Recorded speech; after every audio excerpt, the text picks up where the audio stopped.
Alors bonjour à tous. En fait, ça m'a touché ce que Noé t'a dit par rapport à la montagne.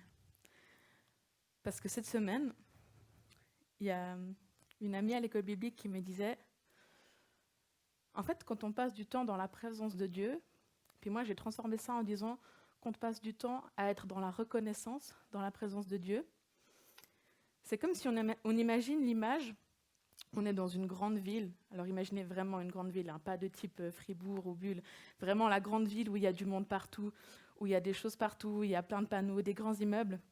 Et puis en fait, on t'a donné la mission, tu sais que tu dois aller d'un point A à un point B. Mais sauf que là, il y a tellement de monde, tellement de choses que tu es vraiment comme perdu. Et puis elle me disait, quand tu prends du temps avec Dieu, donc quand tu passes du temps dans la reconnaissance, c'est comme si tu montais dans un ascenseur, que tu allais tout en haut du plus haut immeuble qu'il y a dans la ville, et que d'un coup, tu as un regard qui est plus éloigné. Tu as comme une prise de recul qui vient.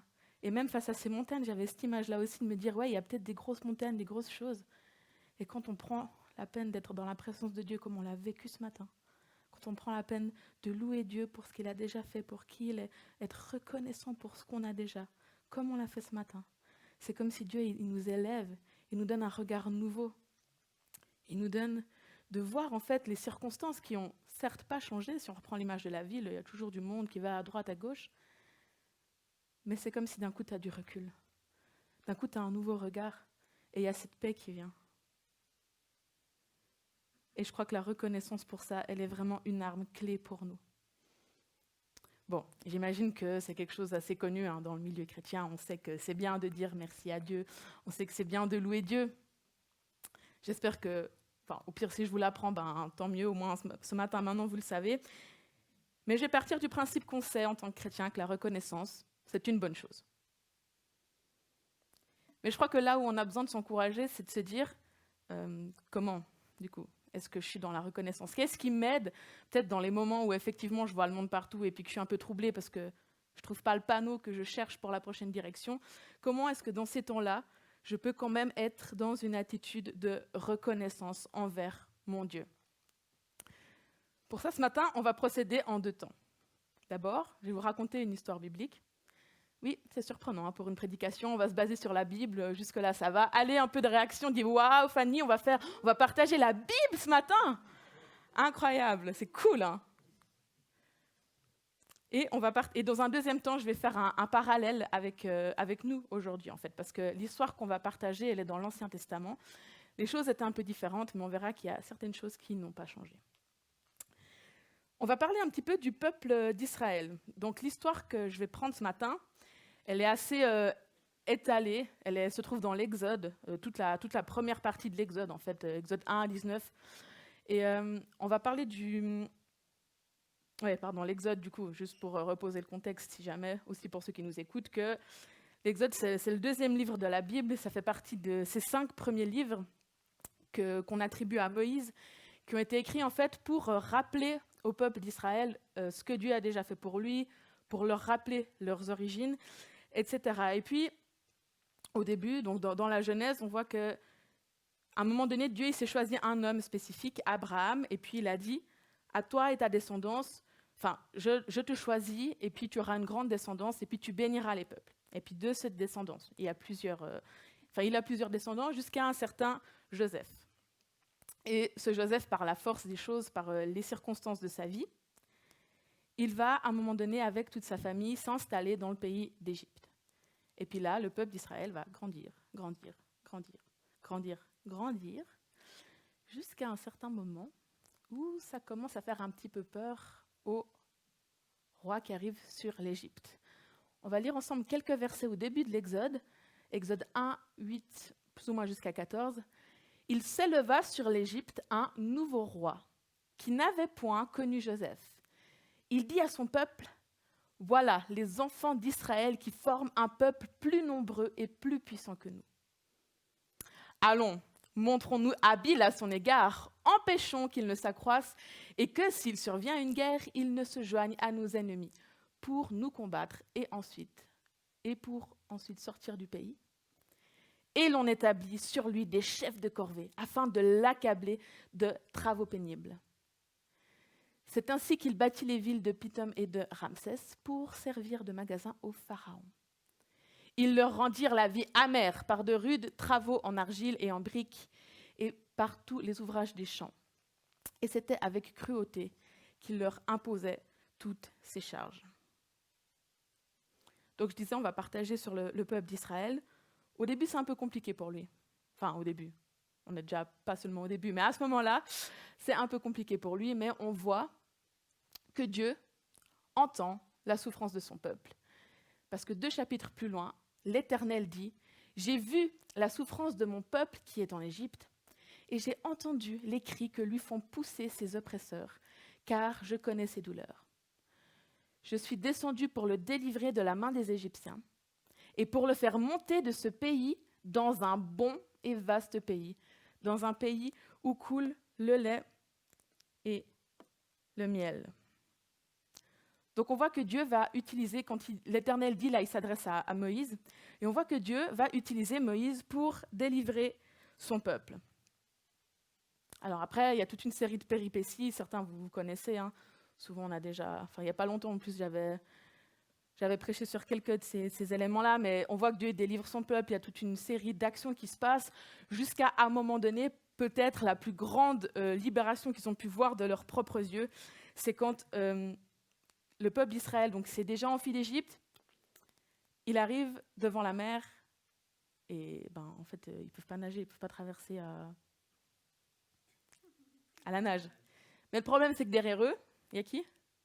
Les Israélites. Non, Bravo Fanny. Donc il y a les Israélites, et derrière eux, qui y a les Égyptiens.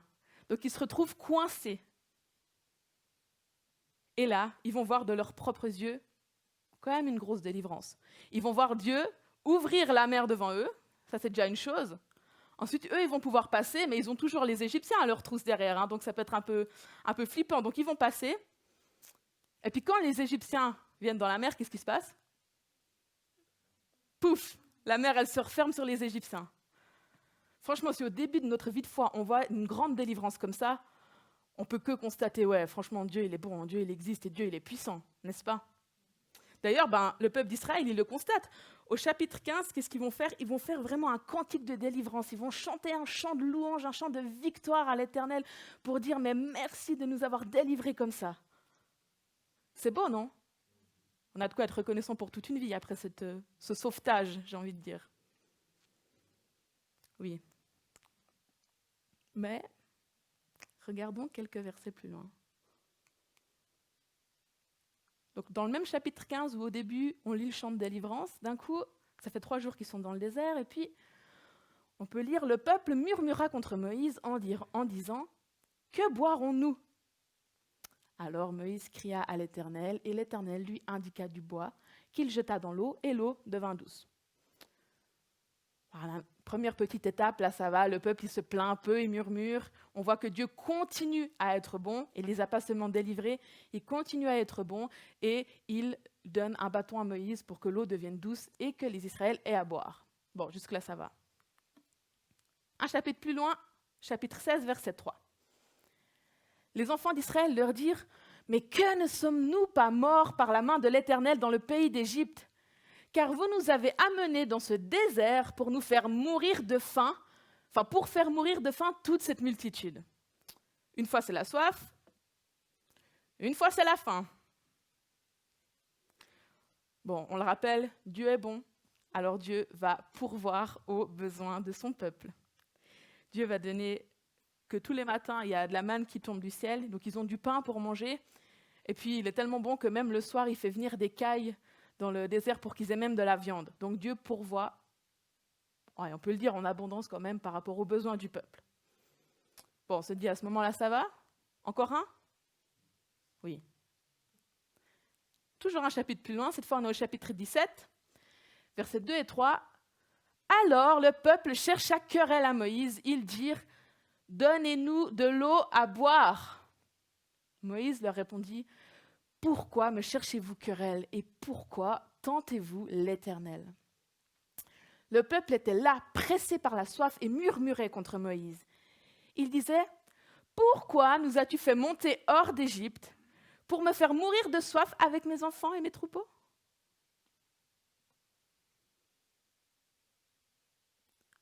Encore une fois, l'Éternel, il est quoi? Il est bon.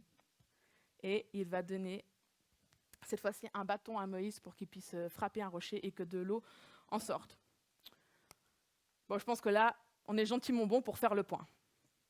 Qu'est-ce qu'on peut dire du peuple d'Israël? Moi, je dirais qu'il a un petit peu la mémoire courte quand même. Dans le sens qu'il a quand même vu de ses yeux la grande délivrance, et puis après, ah, mais l'Éternel aurait mieux fait de nous faire mourir en Égypte. Ben, on a soif, on a faim, etc., etc. Alors, je fais juste une petite parenthèse. Je ne suis pas en train de dire que c'est pas bien d'avoir des besoins et que c'est pas bien de les exprimer à Dieu. Ça, il n'y a aucun souci. D'ailleurs, Philippiens 4,6 nous dit « Ne vous inquiétez de rien, mais en toute chose, faites connaître vos besoins à Dieu par des prières et des supplications, avec des actions de grâce. » Donc moi, là, ce que je suis en train de dire, c'est pas le problème que le peuple il ait faim ou soif. Enfin, ça, moi, je le comprends tout à fait. Je veux dire, si je marche 3 jours dans le désert, ok, j'ai soif aussi. Mais c'est plus dans quelle attitude le peuple il est là. Il murmure contre Moïse. Il cherche querelle contre Moïse. Il tente, comme le passage nous dit, il tente l'Éternel. Ils disent même, en fait, on aurait mieux fait de mourir en Égypte alors qu'ils ont vu Dieu les délivrer d'Égypte. On peut dire qu'il y a un petit peu un manque de reconnaissance de leur part quand même. Mais du coup, comment on pourrait encourager le peuple? Qu'est-ce qu'on pourrait lui dire pour qu'il soit un peu plus reconnaissant? Comment est-ce qu'on l'encouragerait à être reconnaissant? Hey, Michée 4, 6. Mon peuple, rappelle-toi. Bravo André, je crois qu'on peut tous l'applaudir. Un peu plus loin, justement, Michée, c'est un prophète qui va s'adresser au peuple et il lui donne justement cet encouragement. Il dit « Mon peuple, rappelle-toi ». Puis après, vu qu'on est pas mal loin dans l'histoire, il va rappeler plein de choses. Mais c'est « Mon peuple, rappelle-toi ». Rappelle-toi de ce que j'ai fait en Égypte. Rappelle-toi de comment je t'ai délivré. Rappelle-toi. Et je crois, et que c'est vrai pour nous aussi, et que c'est ce qu'on aurait pu dire au peuple, c'est que pour booster notre reconnaissance, il est nécessaire de se souvenir, de se rappeler de ce que Dieu a fait, de ce qu'il fait, de ce qu'il a promis qu'il fera pour nous. Bon alors, c'est vrai que c'était assez facile de le voir pour le peuple d'Israël. Maintenant, je nous pose la question à nous en tant que chrétiens aujourd'hui. Quelle attitude on adopte vis-à-vis de Dieu? Quelle attitude on adopte vis-à-vis des choses qu'on a demandées, vis-à-vis de comment on se comporte en fait, de manière générale?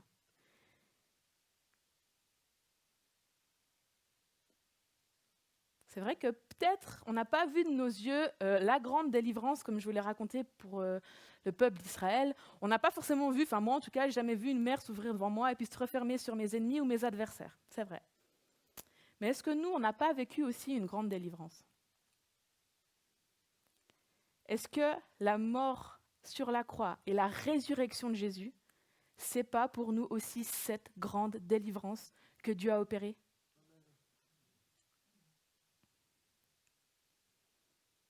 Le peuple était esclave en Égypte, Dieu l'a libéré. Nous, on était esclaves du péché et Dieu nous a libérés.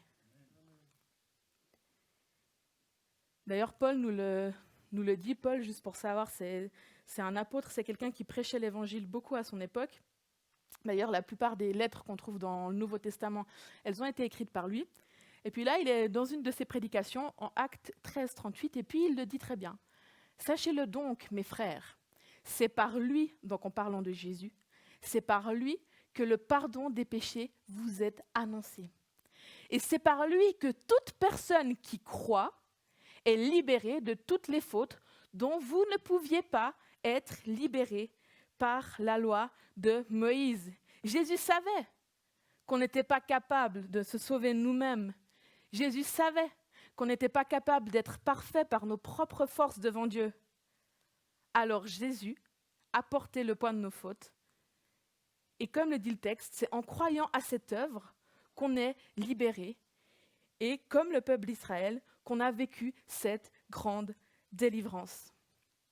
Alors pour moi, Pour nous, en tant que chrétiens aujourd'hui, on verra qu'il y a 3 choses qui vont nous aider à se souvenir, 3 choses dont on peut se souvenir pour nous pousser à la reconnaissance. Et la première, c'est vraiment de se souvenir de cette libération-là. Elle est vraie en tout temps. On l'a chanté, je pense, dans 3 des 4 chants qu'ils ont pris ce matin. C'est que Jésus, il a vaincu la mort. C'est vrai. Et on est là le dimanche pour se le rappeler. Et alors qu'on se le rappelle, c'est vrai qu'on prend de la hauteur. C'est vrai que d'un coup, les choses, même si dans nos circonstances, ça peut être la mouise parfois, quand on vient dans la reconnaissance et qu'on se souvient déjà de cette œuvre libératrice de Jésus-Christ, ça nous fait du bien. Donc, je vous ai dit, c'est la première chose. Mais ensuite, si on reprend le peuple d'Israël, on voit que Dieu a libéré, oui, mais derrière ça, Dieu, il n'a pas abandonné. Il n'a pas dit, je te libère, je te donne la destination finale et débrouille-toi dans le désert. Non. Dieu, il a accompagné le peuple de jour en jour. Et chaque fois qu'il y avait un besoin, on l'a lu tout à l'heure, Dieu y a répondu. Et je crois que c'est la même chose avec nous. Dieu nous délivre, et puis ensuite, Dieu agit. Mais notre rôle par rapport à ça, c'est quoi? Par rapport à la reconnaissance. C'est de se dire que quand c'est difficile, quand là, maintenant, j'ai encore pas tout à fait la réponse, comme le peuple, s'il n'y a pas encore l'eau qui est tout à fait possible, qui est tout à fait atteignable, moi, qu'est-ce que je peux faire? Je peux déjà remercier Dieu en regardant en arrière pour tout ce qu'il a déjà fait. Je vous donne un petit exemple. En novembre-décembre, par rapport au projet d'implantation à Châtel, oui, désolé, ça sort souvent, mais mes exemples pratiques, je les trouve dans ma pratique, et puis c'est beaucoup sur Châtel, donc supportez-moi encore quelques mois avec ça. Mais en novembre-décembre, on s'est dit, on est encore au début de l'implantation, ça pourrait être sympa d'écrire un journal de bord. On s'est dit comme ça, on note comment Dieu a fait naître le projet en nous, on note ce qu'il a déjà fait. Et puis franchement, en écrivant ce journal de bord, mais on peut que être dans la reconnaissance. C'est vrai, aujourd'hui, moi je suis un peu frustrée parce que ça fait plusieurs mois qu'on ne peut pas y aller. Ça fait plusieurs mois que nos soirées, elles sont annulées. Et puis j'étais un peu frustrée. Mais soit je reste frustrée parce que je vois que maintenant, ce n'est pas exactement comme je voulais, soit je me retourne un petit peu puis je me dis, ouais non, attends Seigneur, tu as déjà fait ça, ça, ça. Puis on le disait encore hier, on était en équipe, on remerciait Dieu. Pourquoi on remercie Dieu? Parce qu'il a déjà ouvert des choses tellement miraculeusement à Châtel. Un exemple, notre première soirée, c'est l'Église catholique qui nous a offert la salle gratuitement. Dans d'autres implantations, je sais, qui galèrent au niveau des relations avec les autres églises. Et là, nous, le premier truc qu'on fait, l'Église catholique, pas de souci, venez, en plus c'est gratuit, faites votre soirée pour les jeunes. Ok, on est évangélique, on l'a précisé. Ça passe. Quelques mois plus tard, on veut faire des soirées-jeux. Cette fois, c'est un gérant pas du tout chrétien qui nous accueille, qui nous dit, littéralement, ici c'est chez vous, faites ce que vous voulez. Pardon, on peut mettre notre propre musique? Oui. On peut mettre un micro pour animer le jeu, même si le reste du bar est ouvert? Oui.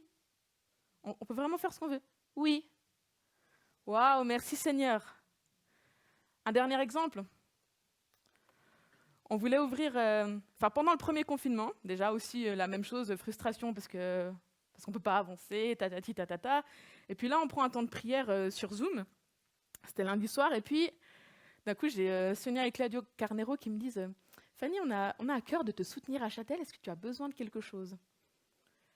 Ouais, on aimerait bien ouvrir un groupe de maison, un groupe de prière pour commencer à prier dans la ville. Vous n'aurez pas un local par hasard? Ah ben si, tiens, on a une exposition de cuisine en plein cœur de Châtel, on peut ouvrir le groupe de maison là-bas. Franchement, après ça, est-ce qu'on n'a pas envie de dire merci Seigneur? Parce que merci Seigneur, tu as fait naître le projet. Si on prend le parallèle, c'est la libération. Merci Seigneur parce que tu as fait naître le projet. Puis merci Seigneur parce que tu ouvres les portes miraculeusement derrière. Et je crois que c'est pareil pour nos propres vies. Peut-être qu'on est frustré parce qu'on n'est pas encore le chrétien qu'on voudrait être. Hier, une jeune me disait, je crois que je ne suis pas encore assez chrétienne pour ça. Peut-être qu'on n'est pas encore là où on voudrait être, certes, mais rassure-toi, tu as toute ta vie pour le vivre. Soit tu es frustré parce que tu n'es pas encore à l'image de Jésus à 100%, soit tu regardes le moment de ta conversion et où tu en es maintenant, et tu te dis, waouh, Dieu a quand même déjà vachement agi. Et ça fait du bien. Et ça nous met dans une toute autre attitude. Ok, si je résume jusque-là, on peut être reconnaissant, c'est bien en se souvenant de 2 choses. La première, c'est la grande libération. celle que Jésus a opérée à la croix, qui s'est manifestée pour nous quand on s'est converti. Et la deuxième, c'est que de jour en jour, Dieu nous accompagne, nous fortifie, nous édifie, nous équipe pour nous mener là où il veut nous emmener. Un dernier point, moi personnellement, qui m'aide quand c'est peut-être un peu le bazar dans ma tête ou même dans mes circonstances,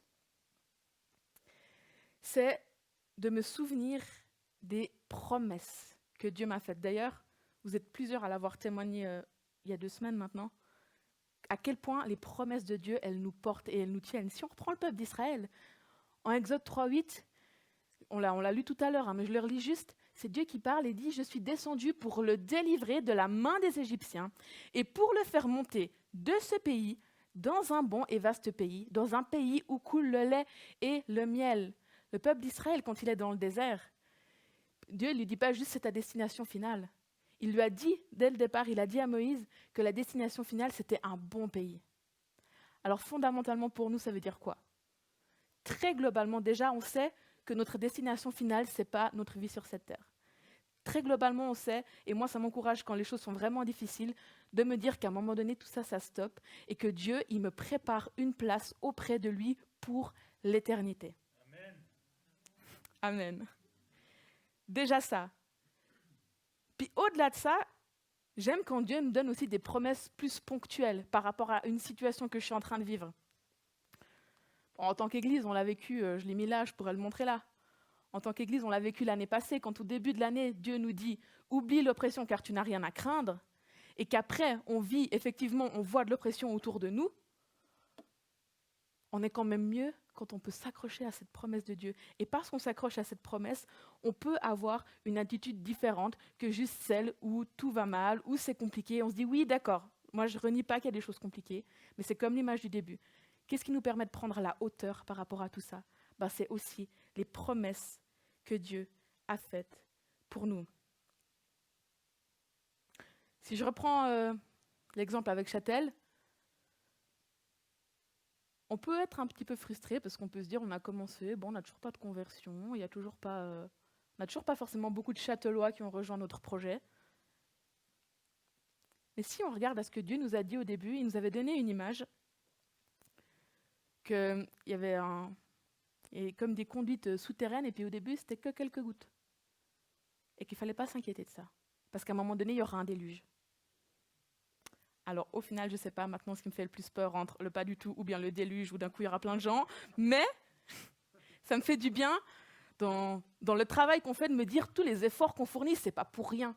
Ce n'est pas juste pour qu'il ne se passe rien, c'est parce que Dieu est en train de préparer et qu'à un moment donné, il y aura un déluge. Donc, pour être reconnaissant, je peux aussi me souvenir de ça, des promesses que Dieu m'a faites, parce que ça me porte. En conclusion, ce matin, on a compris la reconnaissance, c'est une bonne chose. Et on a compris que pour être reconnaissant, il fallait se rappeler, se souvenir de ce que Dieu a déjà fait, de ce que Dieu a déjà fait comme libération pour nous, parce que Jésus est mort à la croix pour nous libérer, pour qu'on ne soit plus esclaves du péché, mais qu'on devienne enfants de Dieu, ce qui est quand même vachement pas le même statut. Ensuite, on peut se rappeler, si on regarde aujourd'hui, nous maintenant, et aujourd'hui, et avant, quand je n'étais pas convertie, ou même au début de ma conversion, ou même si on est converti depuis 20 ans, on peut regarder juste à la dernière année, et je suis sûre que Dieu a agi. Donc ça, c'est une deuxième chose, c'est que Dieu nous accompagne de jour en jour, regardons à ce qu'il a déjà fait.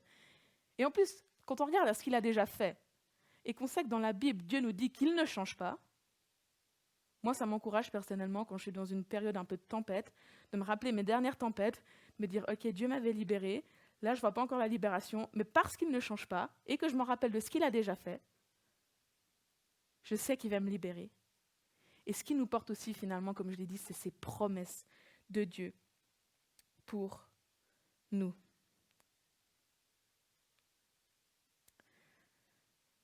Alors ce matin, mon appel, c'est vraiment ça. C'est vraiment de se dire, est-ce qu'on continue, est-ce qu'on veut être comme le peuple d'Israël? Parce qu'on aurait de quoi se plaindre. Moi, tous les jours, je peux trouver de quoi me plaindre. Mais est-ce que tous les jours, je ne pourrais pas aussi trouver de quoi remercier Dieu pour ce qu'il m'a donné, plutôt que d'attendre à ce que je n'ai pas encore? On peut faire cet exercice. Moi, c'est vraiment... Voilà.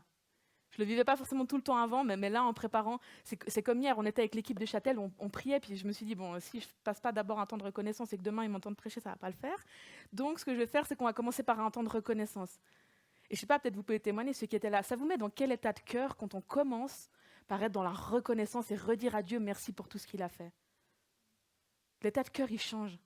Alors moi, je vous encourage, dans nos vies, je ne vais pas vous dire quand vous devez faire ni comment vous devez faire. Peut-être que si vous êtes en famille, vous pouvez vous fixer un petit objectif. Je ne sais pas, en fin de semaine, on fait le point. En fin de mois, on fait le point, je ne sais pas. Peut-être vous tout seul avec Dieu. Peut-être je commence ma journée comme ça. Peu importe la manière. Mais je nous encourage à entrer dans cette vie de reconnaissance parce que c'est ce qui va nous permettre de prendre la hauteur et du coup d'influencer derrière aussi.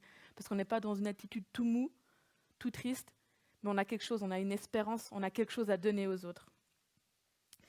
Et ce matin, pour être directement en lien avec ma prédication, peut-être le groupe de louanges, vous pouvez gentiment revenir sur scène, rester d'abord en musical. On va faire quelque chose ensemble ce matin pour mettre en pratique ça. On va prendre la Sainte Seine. Pourquoi ?